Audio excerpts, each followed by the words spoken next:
future of Web3 UX, a paradigm shift for a better collaboration. So I'm Sasha Tanase. I'm a product designer and researcher, building TBTC, contributing to the Threshold network, and contributing to Web3 UX user panel. So why do we even talk about this? Is there an issue with the Web3 UX? Well, anecdotally, 70% of the user experience of the Web3 protocol, or dApp, is dictated by the smart contract. And smart contracts usually are not upgradable, so the experience should be flawless from the start.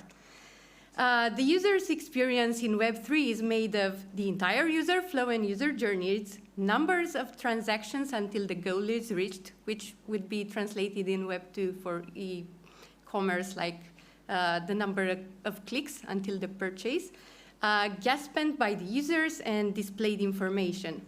So what is the current situation in Web3 of the UX? Well, technology leads the product, which means the product is not user-centered. So the development team comes, they start working on the smart contract, they are writing it, they are deciding the user's interactions, they are deciding everything. They send the smart contract to audit. Audits are usually done like 3, 4 audits maybe.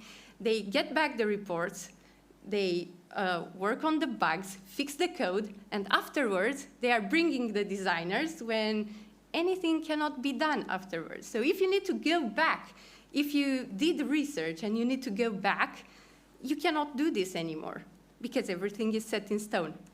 So unfortunately, tech people are not necessarily having in their priority to think of the user needs because they have some other fires to stop. You know, it's very hard to write a smart contract and you have a lot of fear to deal with.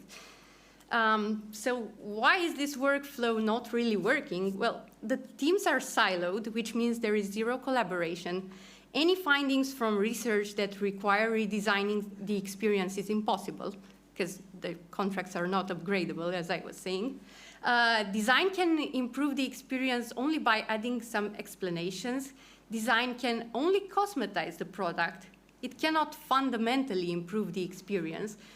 Product building time is longer because everything is cascading, and onboarding and retention of new Web3 users is low due to the clunky experience and steep learning curve.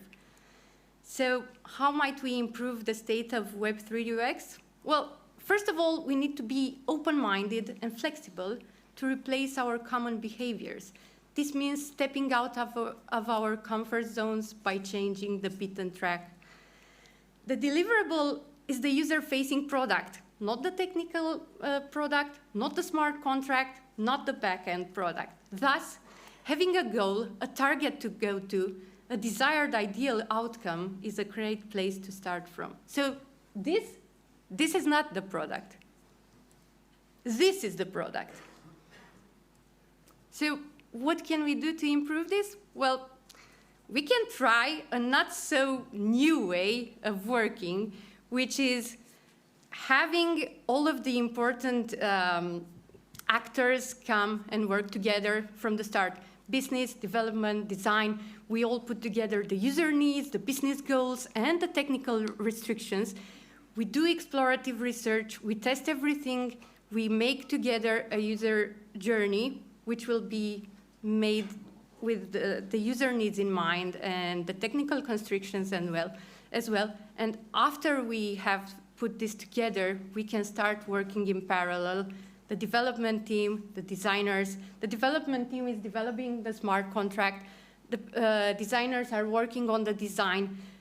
When the designers are doing testing and get findings, they communicate them to the development team. The development team finds the solutions, introduces them in the code, communicates it to the designers who put it in the prototype. So there is all of this back and forth and collaborative way of working, which in the end will have a very nice, good, implemented product that actually answers to the user's needs. So love your users, and I'm very curious to find out what are your ideas and ways to tackle this issue. Thank you.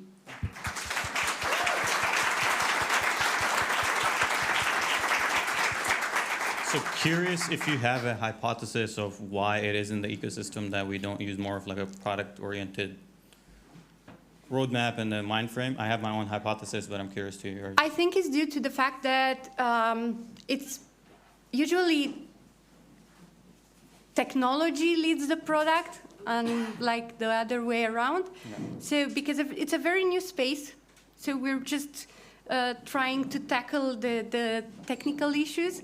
And I've been in the space for 4 years. The space is new. There are so few designers who have been brought in. So I don't know. It's probably that. I think but it's evolving. This is what I'm seeing. But the only issue that I keep on seeing is the bringing the design after everything has been said. So it should be beforehand.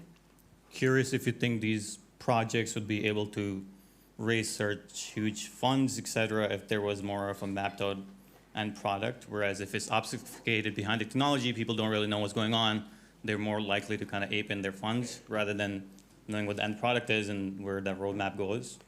Yes. Do you think that's a challenge for the ecosystem as a whole, where a lot of the funds are coming in because people don't really know what's happening, they just kind of put their dollars? Yeah, and there's also a lot of pressure from different users, like when token, when launch, number go up, and you might fall under this pressure, but there are there are some protocols, if I can say their name, sure. I'm not sure, that I have heard, and they are really doing a very good job. But the most important thing is that we need to get the buy-in and start the change from the top. So, thank you very much. Thank you.